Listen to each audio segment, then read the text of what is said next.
Béni Maître, celui qui va annoncer l'évangile selon le très saint apôtre évangéliste Matthieu. Que Dieu, par l'intercession du saint et glorieux apôtre évangéliste Matthieu, t'accorde d'annoncer la bonne nouvelle avec force pour l'accomplissement de l'évangile de son Fils bien-aimé, notre Seigneur Jésus-Christ.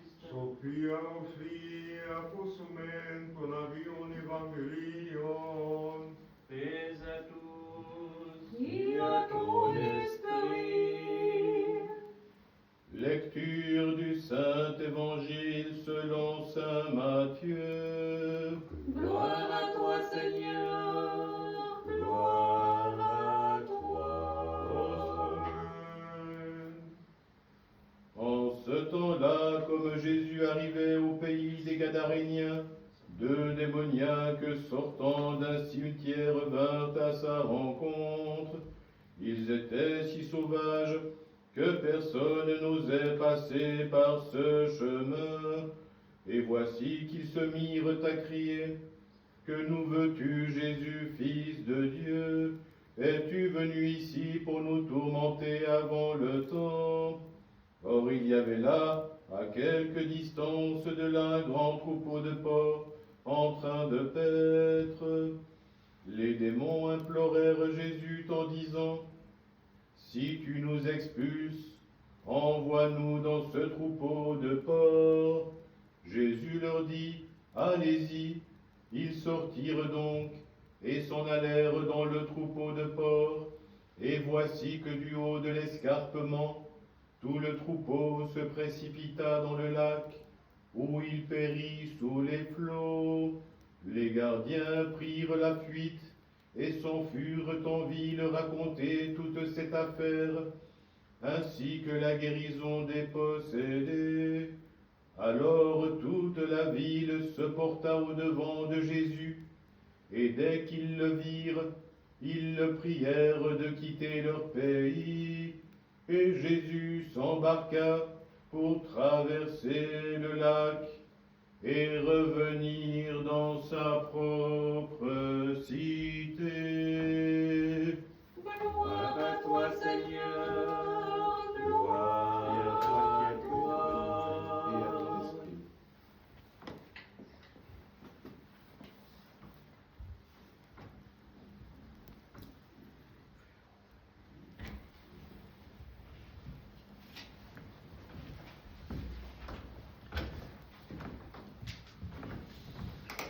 Au nom du Père et du Fils et du Saint-Esprit, ainsi soit-il. Chers frères et sœurs,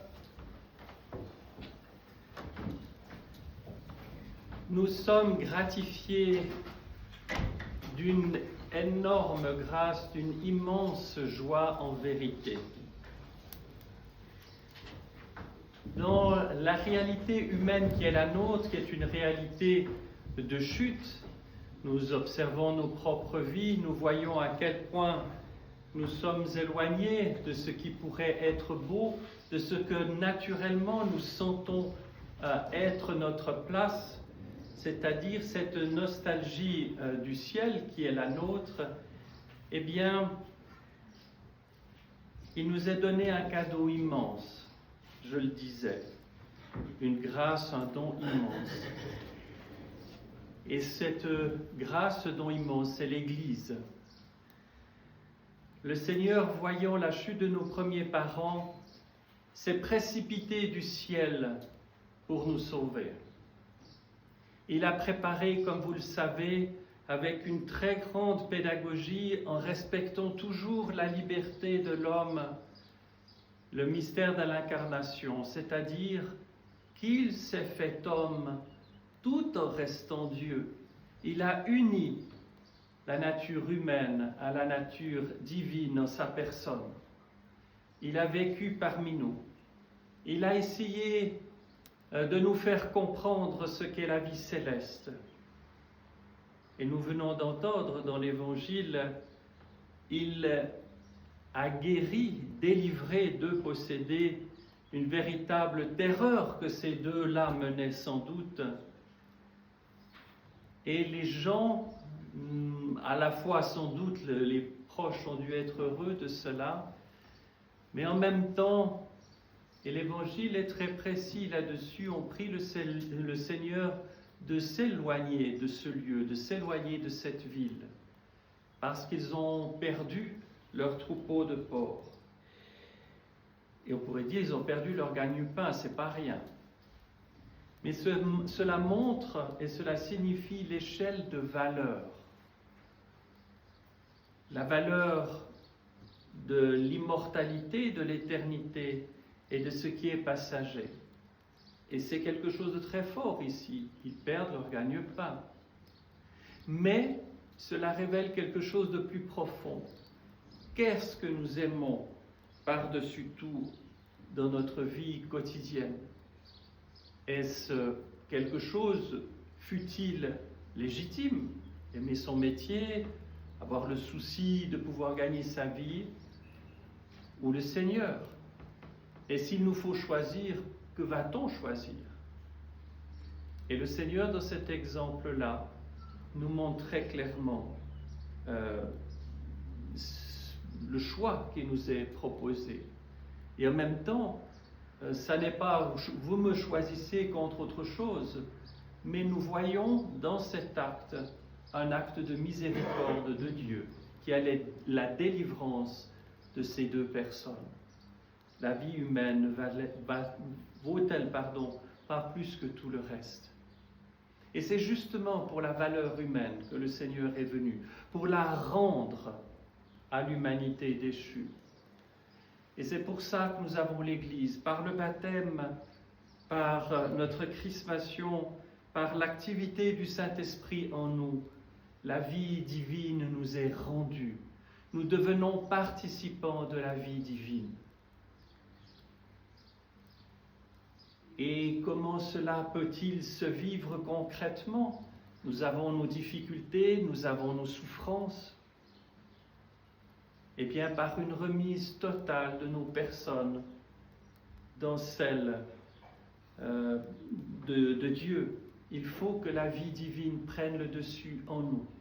Lorsque nous avons une grande question, un grand problème, pas simplement prendre conseil de Dieu, puis après, moi, je choisirai. Il faut que notre oui soit oui ou que notre non soit non. Ça veut dire, Seigneur, je fais le choix fondamental de te suivre.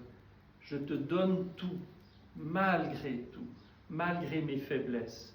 Pardonne-moi si j'empêche par mes pensées, par mes actions, par mes paroles, que tu puisses agir en moi et autour de moi et à travers moi. Mais malgré tout, sauve-moi. Sauve-moi malgré moi. Et pour nous aider, il n'y a pas une réalité d'un être humain tout seul perdu dans le néant. Il y a la communauté des frères, et c'est l'Église.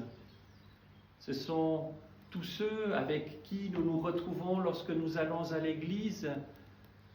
Ce sont les générations qui nous ont précédés, ce sont les anges, ce sont les saints.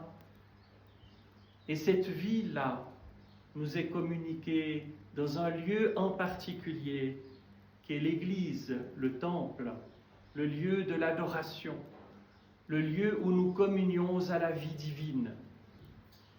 Et il y a un moment particulier où cela est particulièrement manifeste, c'est la divine liturgie. Parce que dans la divine liturgie, à travers les prières que nous entendons, à travers les psaumes, la prose liturgique, à travers les images que nous voyons, à travers les gestes qui sont accomplis, toute l'histoire de l'humanité se trouve résumée. Toute l'histoire du salut, toute la révélation nous est à nouveau présentée.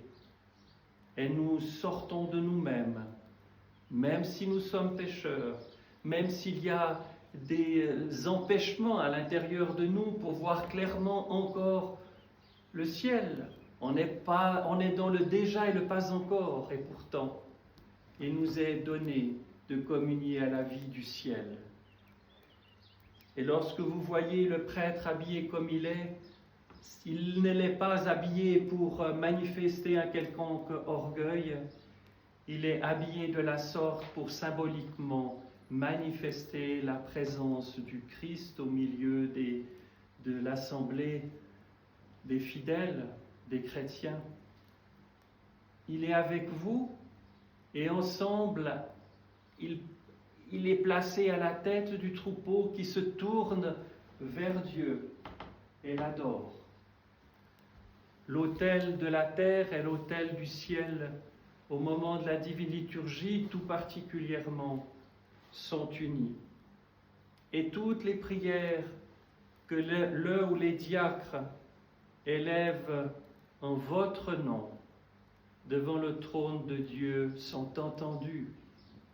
Tout cri du cœur est entendu et porté. Remettons toute notre vie, toute notre âme au Christ notre Dieu. Que nous entendons cela dit tout. Et ce n'est pas juste nous. Confions-nous nous-mêmes, confions-nous les uns les autres et toute notre vie au Christ notre Dieu. Donc nous confions nos vies, celles de nos proches, les réalités du monde, nos défunts aussi. Et à ce moment-là, le Christ est là réellement au milieu de nous. Quand nous avons vécu la petite entrée, quand tout à l'heure nous verrons la grande entrée où nous va apporter solennellement le pain et le vin à l'autel, ce qui symboliquement démontre ce qu'il y a d'essentiel dans la vie humaine, c'est-à-dire la nourriture pour survivre. Tout cela va être chargé de ce que nous avons dans notre cœur. Et au-delà de nos personnes, c'est la prière du monde entier, de la création tout entière qui est offerte à Dieu. Et par l'action du Saint-Esprit, lorsque le prêtre va invoquer le Saint-Esprit, Dieu va venir de manière encore plus présente, plus forte. Et ce pain et ce vin, qui restent du pain et du vin, deviennent en plus réellement corps et sang du Christ. Et ainsi, en y communiant, nous recevons de manière non pas symbolique, mais très concrète, la vie divine. Et le lien qui a été brisé au moment de notre chute est rétabli. Et un lien plus fort encore, rappelez-vous, et je le dis souvent, le mystère de l'Ascension, le Seigneur assis à la droite du Père, dans l'intimité de la Trinité, en tant que Dieu Verbe, mais en tant qu'homme aussi. Donc la situation du chrétien baptisé, chrismé, vivant dans l'Église, uni à son Seigneur, est plus belle et plus enviable que nos parents avant la chute.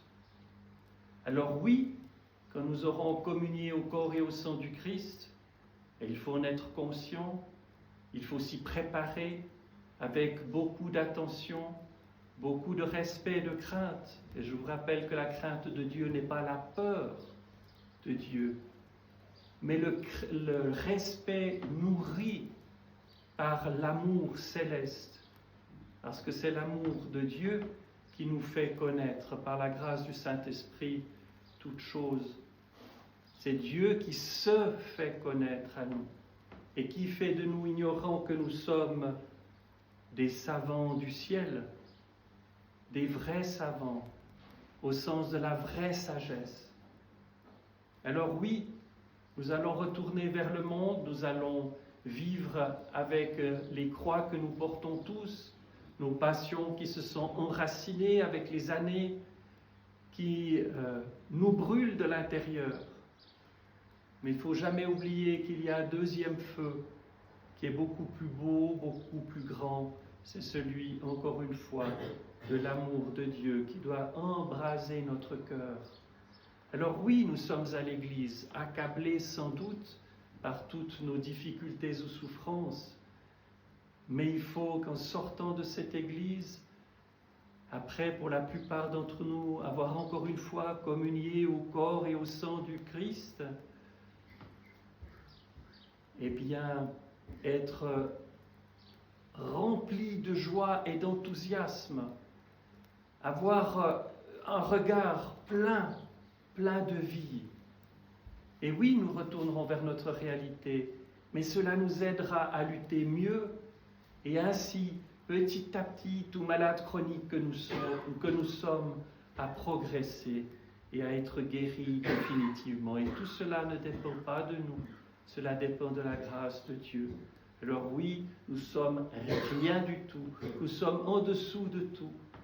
Si nous sommes quelque chose, c'est uniquement par la grâce de Dieu. Alors, remercions-le pour tout, réjouissons-nous de tout ce que nous avons reçu.